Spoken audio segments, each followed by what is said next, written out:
धन्यवाद देईल की आपल्या इथला गडचिरोली चंद्रपूर हा जिल्हा नक्षलग्रस्त होता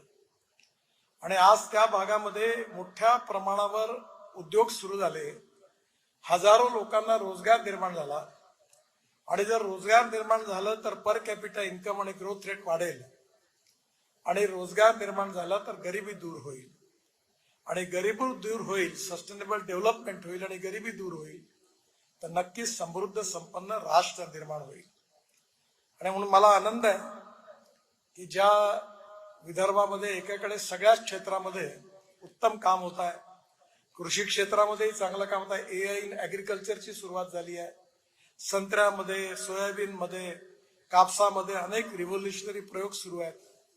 या सगळ्या प्रयत्नामधून कुठेतरी ही जी दलित पीडित शोषित जनता आहे, जे तरुण बेरोजगार तरुण आहेत, जे गरिबीमुळे कुठल्याही प्रकारच्या शिक्षणापासून, स्वास्थ्यापासून, सेवेपासून वंचित आहेत, त्या जीवनात कुठेतरी विकासाचा प्रकाश, आशेचा सूर त्यांना गवसणार आहे आणि त्यामुळे अतिशय उत्तम रीतीचं हे कार्य झालं। संदीपच्या नेतृत्वाखाली त्याच्या सहकार्याने अतिशय उत्तम सेंटर निर्माण केलेलं आहे, अतिशय उत्तम मशिनरी या ठिकाणी आहे आणि या सगळ्या मागे लोकसेवेची भावना आहे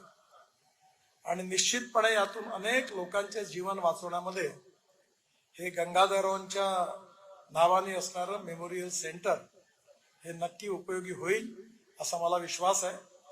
मी गंगाधररावांच्या स्मृतींना अभिवादन करतो। देवेंद्रजींना आणि संदीपच्या बरोबर त्यांचे सगळे संचालक मंडळी आहेत, त्यांनी अतिशय उत्तम आदर्श अशा चांगल्या समाजकारणाची या उपक्रमाने सुरुवात केली आहे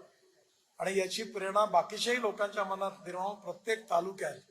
अशी सेंटर लोकसेवेची निर्माण होतील असा विश्वास व्यक्त करतो।